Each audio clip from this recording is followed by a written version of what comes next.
Tunaanza na taarifa za hivi punde kutoka Mashariki ya Kati ambapo vita vya Marekani na Israel dhidi ya Iran vinaendelea kutokota. Rais wa Marekani Donald Trump, ambaye amekuwa mwenyeji wa Waziri Mkuu wa Japan Sanae Takaichi katika ikulu ya White House, anasema hakuna mpango wa kupeleka wanajeshi wa ardhini wa Marekani katika eneo hilo, akidai kuwa operesheni ya Marekani inaendelea kama ilivyopangwa.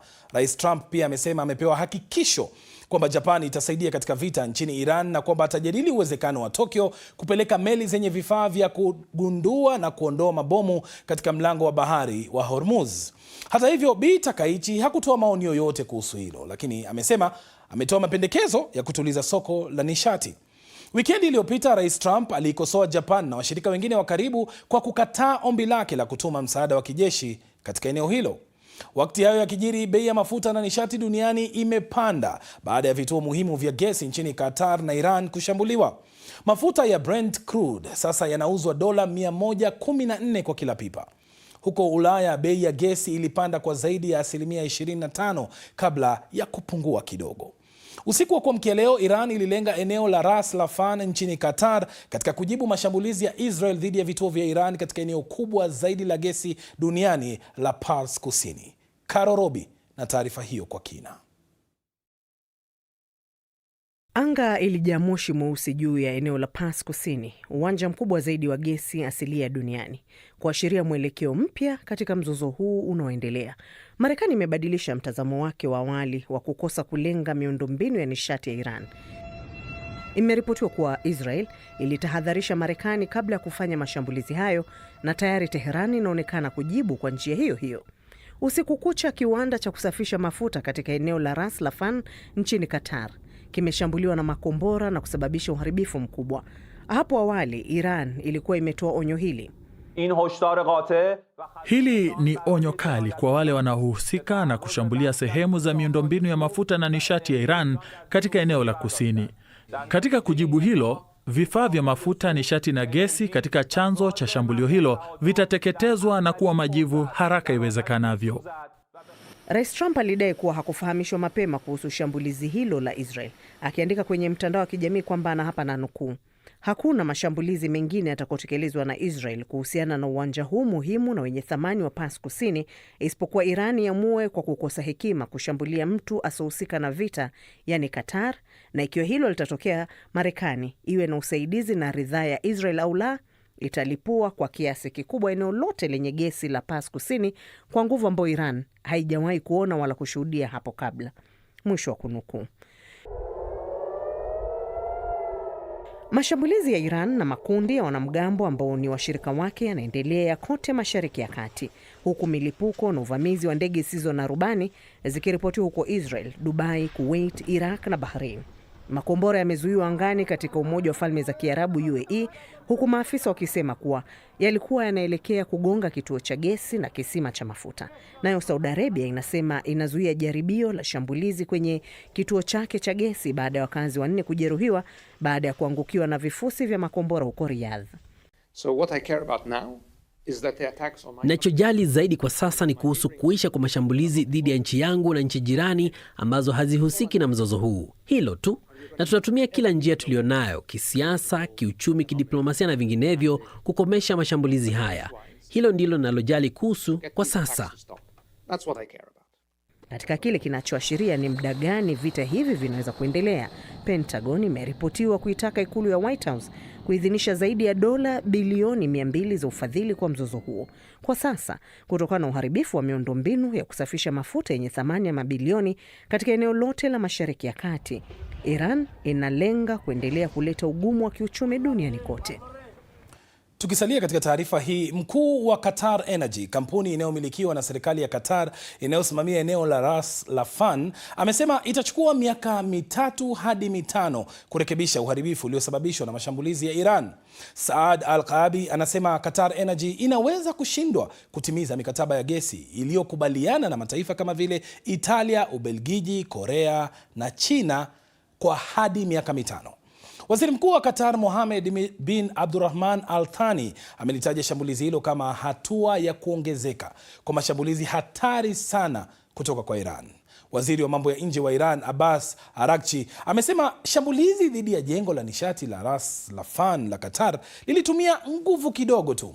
Ameandika kwenye mtandao wake wa X akisema sababu pekee ya kujizuia ilikuwa kuheshimu ombi la kupunguza mashambulizi. Iran imeendelea kurusha makombora kuelekea nchi za Ghuba na Israel. Kituo kikuu cha kusafisha mafuta cha Israel huko Haifa kimepigwa na vipande kutoka kwa kombora la Iran lililozuiwa angani. Moshi mkubwa umeonekana ukifuka kutoka kiwanda hicho, lakini waziri wa nishati wa Israel anasema hakuja kuwa na uharibifu mkubwa ama kutatizwa kwa shughuli za kawaida. Hapo awali, taarifa ya mataifa ya Kiarabu baada ya mkutano wa mawaziri wa nchi za kigeni mjini Riyadh iliitaka Iran kusimamisha mara moja mashambulizi yake. Nayo Uingereza na washirika wake wakiwemo Ujerumani, Italia, Uholanzi na hata Japan wamelaani mashambulizi ya Iran na kuitaka ikomeshe vitisho vyake kwa vyombo vya baharini katika mlango wa Hormuz. Hata hivyo, Marekani inasema itamaliza vita hivyo, lakini haijatoa muda rasmi wa hilo kufanyika. Ulimwengu, Mashariki ya Kati na washirika wetu wasio na shukrani barani Ulaya, hata baadhi ya vyombo vyetu vya habari wanapaswa kusema jambo moja kwa Rais Trump: asante. Tunapambana ili kushinda na tunashinda kwa masharti yetu, kwa kufuata malengo yetu. Sasa kusita kwa nchi za Ulaya kuunga mkono Marekani katika vita vya Iran kumeibua changamoto kubwa zaidi kwa nchi za Magharibi. Kwa miongo kadhaa, ulinzi wa Ulaya umekuwa ukitegemea Marekani, huku Donald Trump akibadilisha sera za kigeni za Marekani. Ulaya inajaribu kukabiliana na hali hii mpya. Ripoti ifuatayo ni ya Aiden James ikiwasilishwa na Victor Kenani. Mashambulizi dhidi ya Iran, kukamatwa kwa rais wa Venezuela Nicolas Maduro, kupunguza misaada kwa Ukraine dhidi ya uvamizi wa Urusi. Baadhi ya hatua za sera za kigeni za serikali ya Trump zimeleta hofu kwa washirika wa karibu wa Marekani, yaani nchi za Ulaya. Ningesema kwamba Ulaya iko katika hali tete zaidi tangu vita vya pili vya dunia. Wanakabiliwa na Urusi inayotaka kutanua mipaka yake, kisha wana China inayokuwa kwa kasi kiuchumi, na wana rafiki mkuu asiyetabirika ambaye ni Marekani. Tangu Donald Trump aliporejea madarakani mwaka jana, amerejesha uhusiano na rais wa Urusi Vladimir Putin. Anataka makubaliano ya kumaliza vita nchini Ukraine, hata kama inamaanisha Ukraine kutoa sehemu ya ardhi yake kwa Urusi. Kuna imani thabiti miongoni mwa viongozi wa Ulaya kwamba ikiwa Urusi haitazuiliwa nchini Ukraine, basi Urusi itaelekeza macho yake kwingineko, kwa sababu inataka kurejesha ushawishi wake katika Ulaya Mashariki uliokuwepo kabla ya kusambaratika kwa Umoja wa Sovieti. Bwana Trump anataka udhibiti wa Greenland, eneo linalojitawala la Denmark ambayo ni mwanachama wa NATO. Hapo awali alikataa kuondoa uwezekano wa kutumia nguvu. In Washington, there is a new sheriff in town. Mwaka jana, makamu wa rais wa Marekani J.D. Vance aliashiria mabadiliko makubwa katika mtazamo wa serikali ya Marekani kuelekea Ulaya, akiwatuhumu baadhi ya viongozi wa bara hilo kwa kushindwa kulinda demokrasia na uhuru wa kutoa maoni. Tishio linalolipa wasiwasi zaidi kuhusu Ulaya si Urusi, si China, wala si adui mwingine wa nje. Ninachohofia ni tishio la ndani, ambalo ni Ulaya kujiondoa kwenye baadhi ya imani yake ya misingi. Rais Trump pia amekuwa akidai kwa muda mrefu kuwa nchi nyingine za NATO hazitumii fedha za kutosha kwa ajili ya ulinzi, badala yake zinaitegemea Marekani kuzilinda. Karibu wanachama wote wa NATO sasa wameahidi kutumia fedha nyingi zaidi. Baadhi wanaonekana kujiandaa kwa uwezekano wa Marekani kuondoa msaada wake.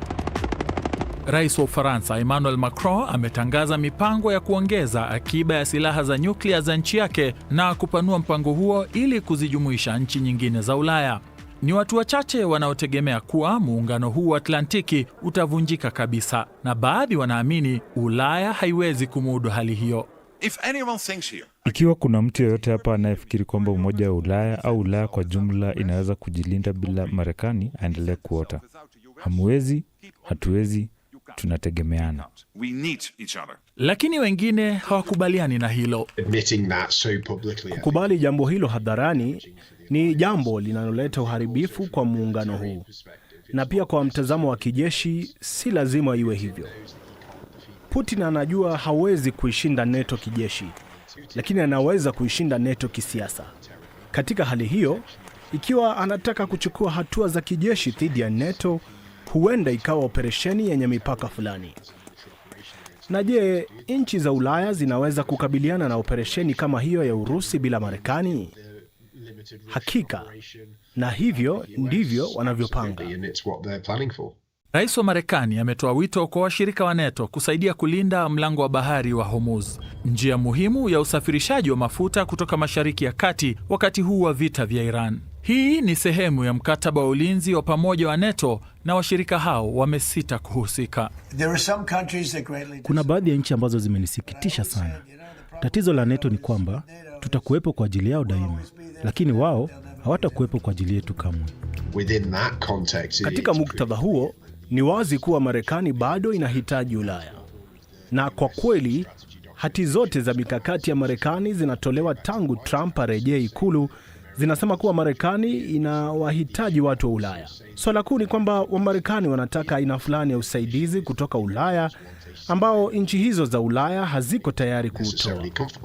Wafuasi wa Ulaya wa muungano huu wanatumai kuwa kwa kubeba mzigo mkubwa zaidi ndani ya NATO wanaweza kujirekebisha kulingana na vipaumbele vya Rais Trump na kuwazuia maadui, lakini bado watalazimika kukabiliana na serikali isiyo